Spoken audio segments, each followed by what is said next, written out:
अस्सलाम वालेकुम, welcome to our channel. एडी का दर्द एक आम सी प्रॉब्लम है और ये बहुत सारी आम वजूहात की वजह से हो सकती है, जिसमें प्लांटर fasciitis, एचलीज टेंडन की इन्फ्लेमेशन, कैल्केनियस का stress fracture, tarsal tunnel syndrome और S1 के लेवल पर डिस्क बल्ज की वजह से हो सकता है।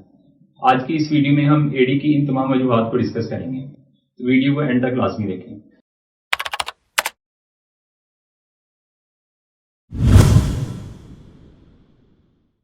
Welcome back. ये सभी प्रॉब्लम्स एडी के करीब करीब पाई जाती हैं, इसलिए इनको एक दूसरे से डिफरेंशिएट करना मुश्किल होता है। प्लांटर fasciitis एक ऐसी प्रॉब्लम है जिसमें मरीज को सुबह उठते ही एडी में शदीद किस्म का दर्द होता है, जिसकी वजह से उसे चंद एक कदम लेना मुश्किल होता है, लेकिन कुछ कदम चलने के बाद उसका दर्द कम होने लगता है और उसके बाद जब वो डेली रूटीन के काम करता है जिसकी वजह से उसके पाँव पर स्ट्रेस आए तो फिर से सिम्टम्स दोबारा जाहिर होने लगते हैं।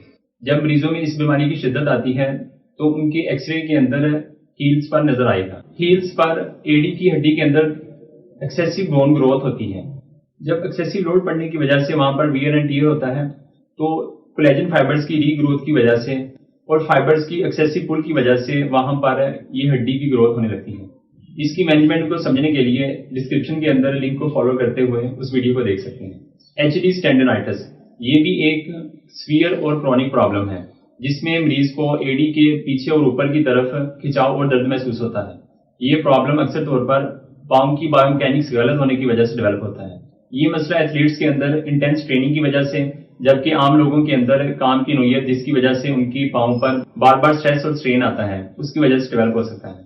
जूते की प्रॉपर फिटिंग भी इस मसले को जन्म देती है। इसको मैनेज करने के लिए आप एडी पर ठंडी टकोर और स्ट्रेचिंग से इसे ठीक कर सकते हैं। कैल्केनियस का स्ट्रेस फ्रैक्चर, किसी भी फ्रैक्चर को डिटेक्ट करने के लिए एक्सरेज रिकमेंड किए जाते हैं, लेकिन कैल्केनियस के स्ट्रेस फ्रैक्चर या हेयरलाइन फ्रैक्चर के अंदर एक्सरेज इन फ्रैक्चर्स को डिटेक्ट नहीं कर पाते हैं क्योंकि ये फ्रैक्चर बालों के साइज से भी बारीक होते हैं, इसलिए इनको नॉर्मल एक्सरेज पर डिटेक्ट करना मुश्किल होता है। तो डॉक्टर को सीटी स्कैन या MRI करवाते हुए इन्हें डायग्नोज करना पड़ता है।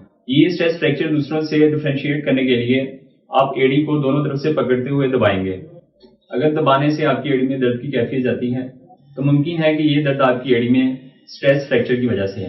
इस मसले को ठीक करने के लिए प्राइस और पेन किलर का इस्तेमाल किया जाता है और 6 से 8 हफ्तों के लिए एडी को इमोबिलाइज कर दिया जाता है। इसके लिए प्लास्टर या स्प्रिंट का इस्तेमाल किया जाएगा ताकि आपका फ्रैक्चर मुकम्मल और बेहतर तौर पर हील हो सके। टॉर्सल टनल सिंड्रोम, ये एडी के मीडियन या लेटरल साइड पर नमनेस और पेन की कैफियत होती है। इस मसले में नमनेस नर्व के इन्वॉल्व होने की वजह से आएगी।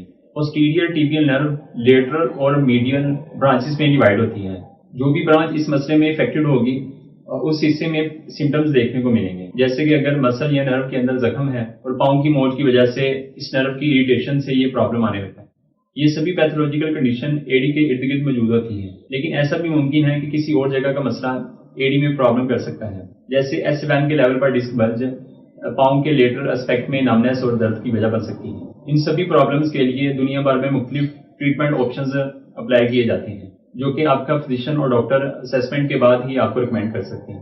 पाँव के अंदर बहुत सारी प्रॉब्लम्स जैसे कि बोन स्पार वगैरह एसिम्प्टोमेटिक भी हो सकती हैं।